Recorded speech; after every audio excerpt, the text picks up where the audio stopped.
সবাইকে নমস্কার। সবাই কেমন আছেন? আজকে আমাদের কথা বলতেছে আসলে কি ভাই, সততা ছাড়া কাউকে আমি পরোয়া করি না। কারণ এটা আমার কীরকমই আমি জানি না। কারণ আমার গুরু শ্রী শপথ কুমার সুব্রতা, ওনার শিক্ষায় আমি আজকে এতটুকু। কারণ আজকে আমাদের কাশিমপুর হরিজন পল্লী যে সফলতা অর্জন করতে পেরেছি, এর একমাত্র মা কালী দান এবং তার অকাল পরিশ্রম এবং তার আশীর্বাদে আজকে আমরা এর দূর আসতে পারছি। যাই হোক, সবাই আমাদের জন্য আশীর্বাদ করবেন, প্রার্থনা করবেন।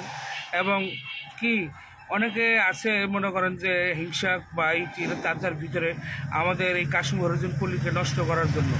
তো যাই হোক, আমরা ভয় পাই না, কারণ এটা আমরা মা কালীর দান, ঠিক আছে। আর সততায় কারণ সত্যের সাথে মিথ্যা কোনোদিনও জয় হতে পারে না, অবশেষে সত্যেরই জয় হয়। আর সেখানে তো মা কালীর দান আর আমাদের অকাল পরিশ্রম সকলের। তাই যাই হোক, সবাই আমাদের জন্য প্রার্থনা করবেন এবং আশীর্বাদ করবেন আমাদের হরিজন পল্লী যে সফলতা অর্জন করতে পারছি এবং আমরা সামনে আরও যদি এগিয়ে যেতে পারি, এই প্রার্থনাই রইল, ঠিক আছে। আপনারা কাছে এই কথাই তো আছে, সৎসঙ্গে স্বর্গ বা সৎসঙ্গে সর্বনাশ। যাই হোক, সবাই ভালো থাকবেন। জয় মা কালী।